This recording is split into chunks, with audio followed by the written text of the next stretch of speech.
இது ஃபர்ஸ்ட் மலேசியாவின் செய்திகள் உங்களுக்காக.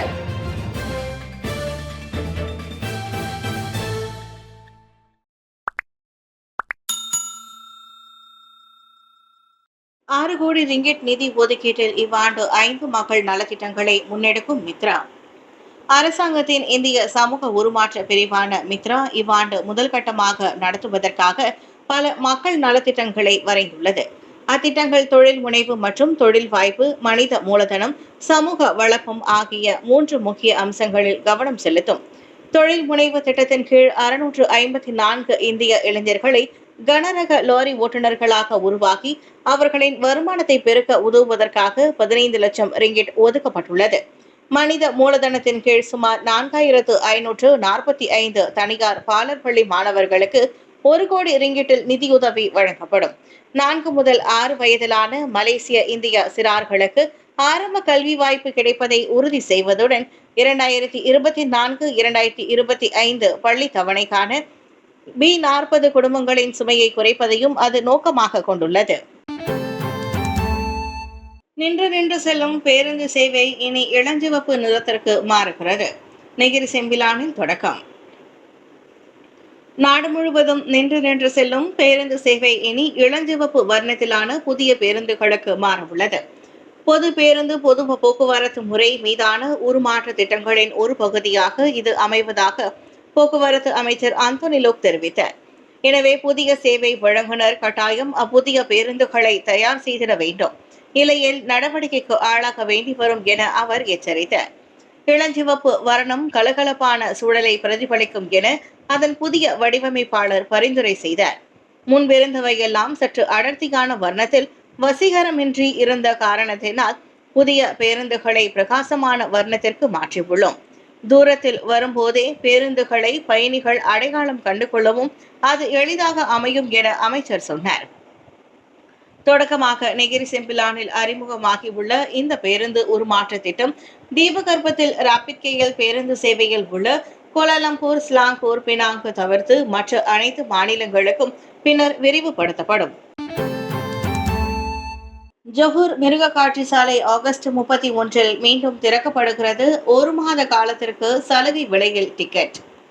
நாட்டின் மிக பழமையான மிருக காட்சி சாலையான ஜொஹூர் மிருக காட்சி சாலை வரும் ஆகஸ்ட் 31 மீண்டும் மக்களுக்கு திறக்கப்படுகிறது.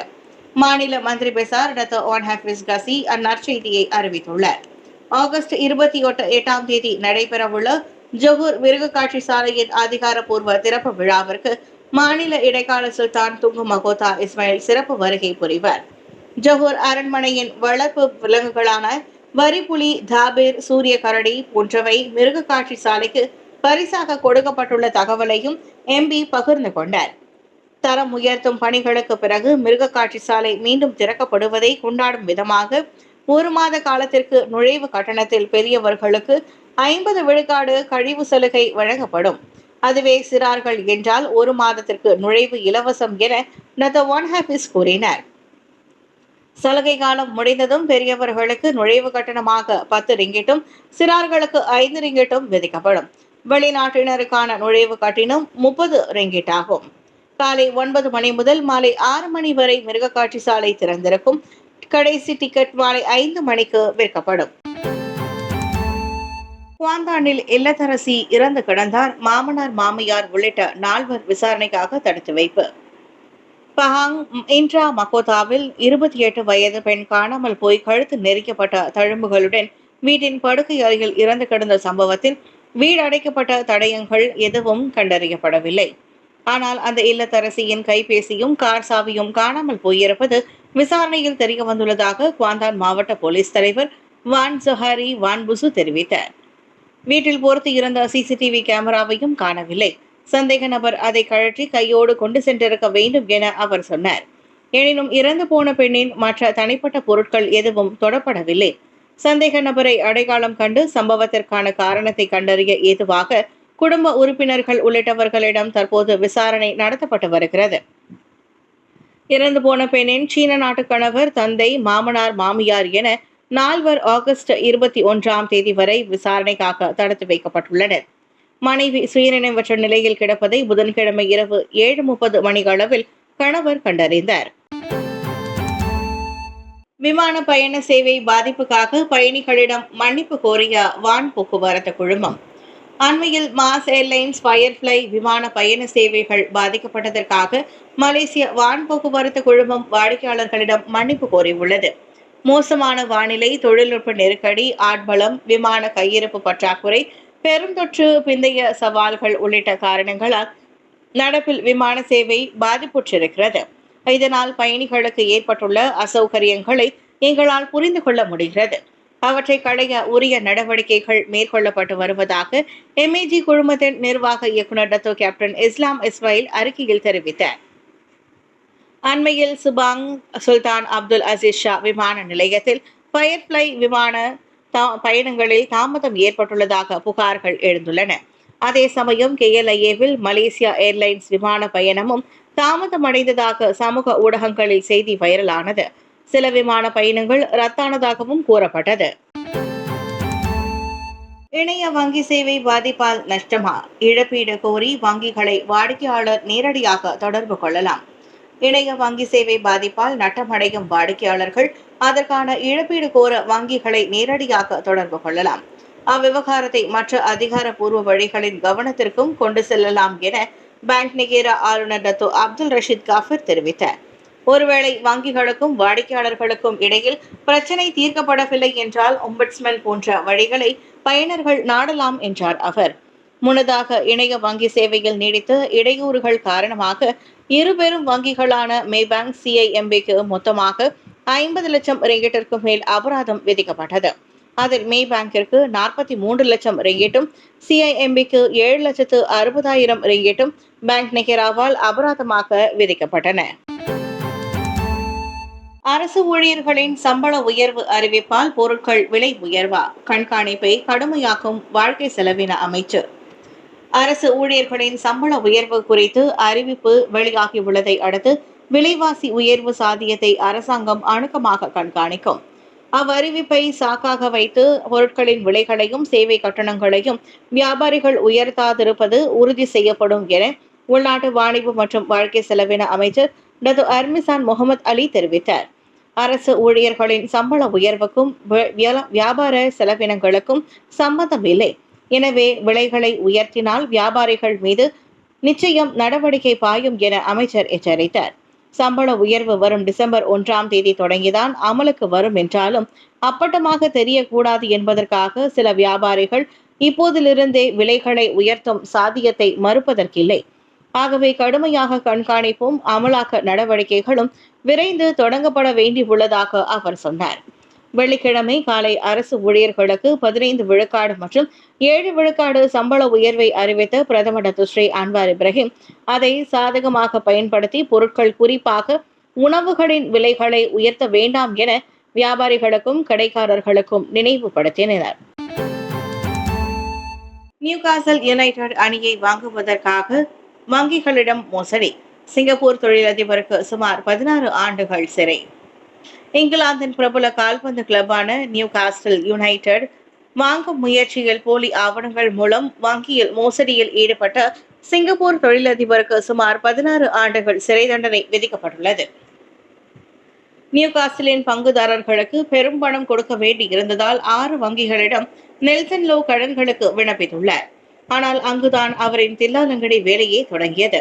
தன் நிறுவனத்தில் வேலை செய்யும் பாலிய சிநேகிதருடன் கூட்டு சேர்ந்து நிதி ஆவணங்களை போலியாக தயாரித்து கடன்களுக்கு விண்ணப்பித்துள்ளார். வங்கிகளும் அந்த ஆவணங்களை நம்பி மலேசிய ரிங்கிட்டுக்கு 23 கோடியை கடனாக கொடுத்து விட்டனர். பிறகு எப்படியோ அவர்களின் மோசடி தெரிய வந்து போலீசில் சிக்குவதற்குள் 2020 செப்டம்பரில் தனியார் ஜெட் விமானத்தில் இருவரும் சீனாவுக்கு தப்பியோடியுள்ளனர். இந்நிலையில் நீதிமன்றத்தில் குற்றம் சாட்டப்பட்ட 45 வயது நெல்சனுக்கு 15 ஆண்டுகள் 9 மாதங்கள் சிறை தண்டனை விதிக்கப்பட்டது. உடந்தையாக இருந்த பள்ளி நண்பர் மைக்கேல் வாங் 8 ஆண்டுகள் 6 மாதங்கள் சிறை தண்டனை பெற்றார். இருவரும் சீனாவில் கைது செய்யப்பட்ட நாளான 2022 நவம்பர் 15 சிறை தண்டனை தொடங்கும் என நீதிமன்றம் அறிவித்தது. ஷா ஆலமில் கால்வாயில் இருந்து பெண்ணின் அழகிய சடலம் கண்டெடுப்பு இன்னும் அடையாளம் காணப்படவில்லை. ஸ்லாங்கூர் ஷா ஆலம் செக்ஷன் U11 உள்ள பெரிய கால்வாயில் பெண் ஒருவரது அழகிய சடலம் நேற்று மாலை கண்டெடுக்கப்பட்டது. மேல் சட்டை மற்றும் உள்ளாடையுடன் மட்டுமே அந்த சடலத்தை பொதுமக்கள் கண்டு போலீசுக்கு தகவல் கொடுத்திருந்தனர். சடலம் இன்னும் அடையாளம் காணப்படவில்லை என ஷாலாம் போலீஸ் தலைவர் இக்பால் இப்ராஹிம் தெரிவித்தார். தொடக்க கட்ட பரிசோதனையில் அப்பெண்ணின் மரணத்திற்கு காரணமாக இருந்திருக்கக்கூடிய காயங்கள் எதுவும் கண்டறியப்படவில்லை. சவ பரிசோதனைக்காக சடலம் அனுப்பப்பட்டுள்ளது. ஆடவரின் 10 ஆண்டுகால சட்ட போராட்டம் வெற்றி. மைகார்டில் இஸ்லாம் என்ற வார்த்தையை அகற்ற உத்தரவு. மைகார்டு அட்டையில் தனது மதம் இஸ்லாம் என குறிப்பிட்டதை எதிர்த்து 10 ஆண்டு காலம் நடத்திய சட்ட போராட்டத்தில் சபாவை சேர்ந்த 28 வயது ஆடவர் கடைசியில் வெற்றி பெற்றுள்ளார். ரெய்னோ கிளாண்ட் ஓலியன் ஜார்ஜ் எனும் அவ்வாடவர் முஸ்லிம் அல்ல என அறிவித்த கோத்தகினபாலு உயர்நீதிமன்றம் அவரின் அடையாள அட்டையில் நடந்துள்ள தவறை சரி செய்யுமாறு தேசிய பதிவுத்துறைக்கு உத்தரவிட்டது. ஒரு கிறிஸ்துவ குடும்பத்தில் தனது பாட்டியின் அரவணைப்பில் வளர்க்கப்பட்டவரான ஜார்ஜ் 12 வயதில் மைகார்டு தன் கைக்கு வந்தபோது அந்தவற்றை கண்டுபிடித்தார். ஜார்ஜ் பிறந்த ஓராண்டிலேயே அவரது பெற்றோர் இஸ்லாத்திற்கு மதம் மாறியதே அந்த மைகார்டு குழப்பத்திற்கு காரணம் என நம்பப்படுகிறது. மைகார்டில் நடந்த தவறை சரி செய்ய ஜார்ஜ் 10 ஆண்டுகளாக பதிவிலாக்காவுக்கு நடையாய் நடந்தும் பயனில்லாமல் போனது. ஷரியா நீதிமன்ற ஆணை இருந்தால் மட்டுமே அதனை மாற்ற முடியும் என பதிவிலாக்கா அறிவித்துவிட்டது. ஆனால் தான் எக்காலத்திலும் முஸ்லிமாக வாழாத போது ஷரியா நீதிமன்றத்தை நாட வேண்டிய அவசியம் என்ன என்ற கேள்வியுடன் சிவில் நீதிமன்றத்தை அணுகிய ஜார்ஜ் தற்போது அதில் வெற்றி பெற்றுள்ளார். உள்ளூர் நடிகை வீட்டில் 30,000 ரிங்கிட் மதிப்பிலான தங்க நகைகள் களவு. சொந்த உதவியாளரை கைது. ஆம்பாங் தாமான் செம்பாக்கில் பிரபல மலாய் நடிகை ஒருவரது வீட்டில் 30,000 ரிங்கிட் மதிப்புள்ள தங்க நகைகள் திருடு போனது தொடர்பில் அவரின் தனிப்பட்ட உதவியாளரை சந்தேகத்தின் பேரில் கைதாகியுள்ளார். அப்பெண் விசாரணைக்காக தடுத்து வைக்கப்பட்டுள்ளதாக அம்பாங் ஜெயா போலீஸ் துணைத் தலைவர் நஸ்ருல் இக்ராம் அபுசாரே தெரிவித்தார். ஜூன் 26 வீட்டில் இருந்தபோது தனது 2 நெக்லஸ் சங்கிலிகள் காணாமல் போனதை புகார்தாரரான நடிகை உணர்ந்திருந்தார். தமது உதவியாளரிடம் அது குறித்து நடிகை கேட்டபோது அப்பெண் தனக்கு எதுவும் தெரியாது என மழுப்பியுள்ளார். மேலும் நடிகையின் மகளுக்கு சொந்தமான 2 தங்க கை சங்கிலிகளும் 1 நெக்லஸும் கைப்பையில் இருந்து காணாமல் போயுள்ளன. அவற்றை கண்டிப்பாக தனது உதவியாளர் தான் திருடியிருக்க வேண்டும் என்ற சந்தேகத்தில் நடிகை புகார் செய்ததால் அக்கைது நடவடிக்கை மேற்கொள்ளப்பட்டது. ஏற்கனவே மார்ச் வாக்கில் 10,000 ரிங்கிட் ரொக்கம் காணாமல் போனதும் அவரின் சந்தேகத்தை வலுவூட்டியுள்ளது. வயது குறிப்பிடாத அந்த சந்தேக நபருக்கு ஏற்கனவே ஒரு குற்றப்பதிவு இருப்பதும் போலீசின் தொடக்க கட்ட விசாரணையில் கண்டறியப்பட்டுள்ளது. தன் பெயரில் 32 போலி கணக்குகள் டெலிகிராமுக்கு எதிராக வழக்கு தொடுத்த டத்தோ. தனது அடையாளங்களை பயன்படுத்தி டெலிகிராமில் மோசடி சம்பவங்கள் மேற்கொள்ளப்பட்டது தொடர்பில் டத்தோ பட்டத்தை கொண்ட 49 வயதுடைய ஆடவர் அந்த சமூக ஊடகத்திற்கு எதிராக சட்ட நடவடிக்கையில் இறங்கியுள்ளனர். 32 அனாமதேய டெலிகிராம் கணக்குகள் தனது பெயரில் இயங்குவது கண்டு அதிர்ச்சி அடைந்த கோலாலம்பூர் உயர்நீதிமன்றத்தில் பதிவு செய்த வழக்கில் பொருளாதார ஆய்வாளரும் நிதி நிர்வாகியுமான டத்தோ முகமது நஸ்ரி கான் அடாம் குறிப்பிட்டுள்ளார். எனக்கே தெரியாத முதலீட்டு திட்டங்கள் பற்றி என்னை ஏராளமானோர் அழைத்து கேட்டபோதுதான் சந்தேகம் வந்தது. என் பெயரிலான அந்த போலி கணக்குகளை அடையாளம் கண்டு அவற்றை முடக்குமாறு கடிதத்தை அனுப்பியும் டெலிகிராம் நடவடிக்கை எடுக்கவில்லை. எனவே நீதிமன்றத்தின் உதவியை நாடுவதாக அவர் சொன்னார்.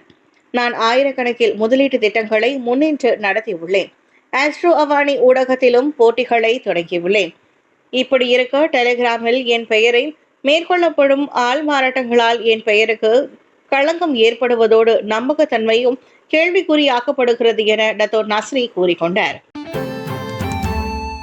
குரங்கம்மை நோய் பரவல் ஸ்வீடனிலும் பாகிஸ்தானிலும் முதல் சம்பவங்கள் பதிவானதால் விழிப்பு நிலையில் ஐரோப்பிய நாடுகள்.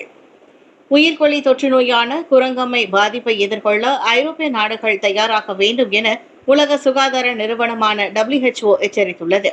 குறிப்பாக மருந்தக நிறுவனங்கள் தடுப்பூசி தயாரிப்பை விரைவுபடுத்த வேண்டும் என WHO கேட்டுக்கொண்டது. WHOவின் அறிக்கையை தொடர்ந்து முழு விழிப்பு நிலையில் இருந்ததாக பிரான்ஸ் அரசாங்கம் அறிவித்துள்ளது. நோய் பரவும் அபாயம் உள்ள பகுதிகளுக்கு அவசியமின்றி செல்ல வேண்டாம் என்ற பயண ஆலோசனை வழங்கவும் அந்நாடு தயாராகியுள்ளது. மேலும் ஆபத்தான குரங்கம்மை வகையின் பரவல் ஆப்பிரிக்காவுக்கு வெளியே முதலாக ஸ்வீடன் நாட்டிலும் பாகிஸ்தானிலும் பதிவு செய்யப்பட்டுள்ளதால் பீதி அதிகரித்துள்ளது. இதையடுத்து வெளிநாட்டினருக்கு எம்பாக்ஸ் சோதனையை கட்டாயமாக சீனாவும் நடவடிக்கை எடுத்துள்ளது. குரங்காமை நோயை உலகளாய சுகாதார அவசர நிலையாக WHO புதன்கிழமை அன்று அறிவித்தது. ஆப்பிரிக்க நாடான காங்கோவில் இந்த எம்பாக்ஸ் நோயால் இதுவரை 500க்கும் மேற்பட்டோர் உயிரிழந்துள்ளனர்.